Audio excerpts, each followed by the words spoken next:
tairons pas. Voilà, merci ma petite panneau. Merci. Elle en peut plus. On lui a dit dans l'oreillette, mais arrête-moi ce carnage. C'est une boucherie. L'Arcom, ils vont nous tomber dessus. C'est passé en moins de 18 là. C'est incroyable ce qui s'est passé. Et bonjour à tous, j'espère que vous allez bien. Bon alors aujourd'hui les gars, on va voir Mathilde Panot qui pulvérise une journaliste. Voilà, il n'y a pas d'autre mot, c'est de la pulvérisation. Je suis désolé les gars, c'est moins de 18 au moins là. Franchement, cachez vos enfants parce qu'elle l'a détruit. Mais avant toute chose les gars, oubliez pas de liker cette vidéo, c'est super important pour le référencement. Allez, sortez les popcorn, on se regarde ça ensemble et on réagit. Mathilde Panot, pourquoi vous voulez effacer le drapeau israélien des Jeux Olympiques? J'ai vu cette proposition de vos collègues insoumis, Israël sous bannière neutre dans les Jeux. C'est une Ça s'applique proposition pour la Russie, qu'a vous faites le parallèle Rêve entre la et Émeric Russie, Caron, qui est député de mon groupe, des propositions que je soutiens. Alors, d'habitude, nous ne sommes pas d'accord avec le fait qu'on aille sanctionner des athlètes, des artistes pour ce qui est fait dans leur pays. Moi, en règle générale, nous ne sommes pas d'accord avec ça et on continue d'être en désaccord avec ça. Mais il se trouve que c'est ce qui se passe avec les athlètes russes. Et donc, lorsque cela se passe avec mais ça n'a rien à voir ce qui se passe. La Russie d'un côté qui revendique un territoire Voilà, directement ça n'a rien à voir. et qui l'attaque, Israël a subi l'une des pires attaques terroristes de son histoire et réplique en allant chercher, c'est le but de guerre affirmé. Non, c'est pas de... il y a des violations du droit international des deux côtés. Oui, il y a des Israël crimes ne de guerre des deux côtés. ne revendique pas de récupérer Gaza. Ah bon? Bah oui. Mais elle vit dans le monde des barbes à papa ou quoi elle? Il le revendique clairement.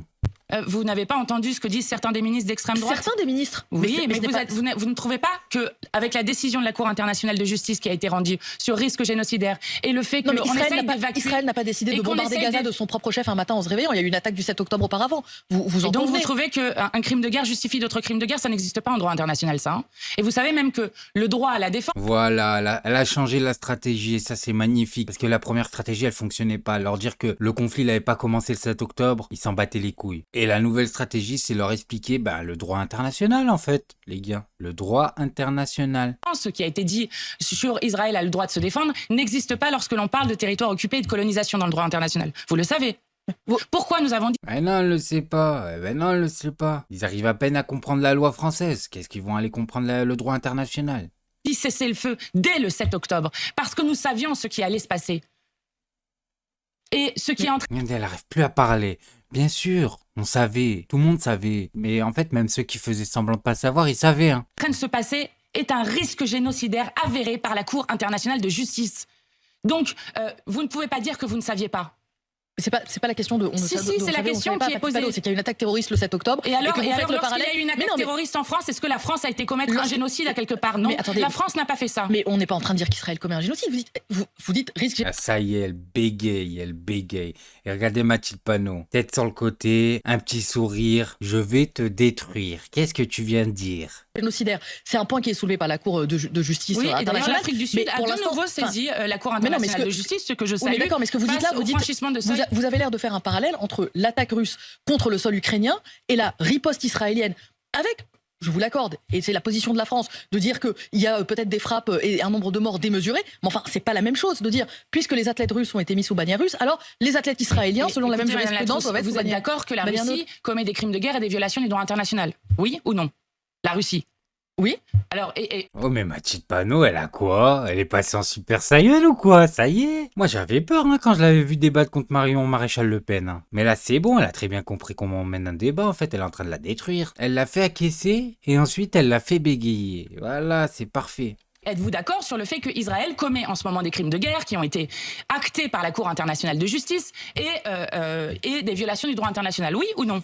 Donc, qu'est-ce qui est différent entre les deux? Non, mais j'entends votre point. Voilà, ça bégaye. D'abord, on fait acquiescer et ensuite, on fait bégayer. Voilà comment on détruit un débat. C'est juste une position de cohérence qui est portée. La question de cohérence. Et je vais... C'est plus où elle est, putain. On voit la goutte de sueur sur son front. C'est incroyable. Vous dire...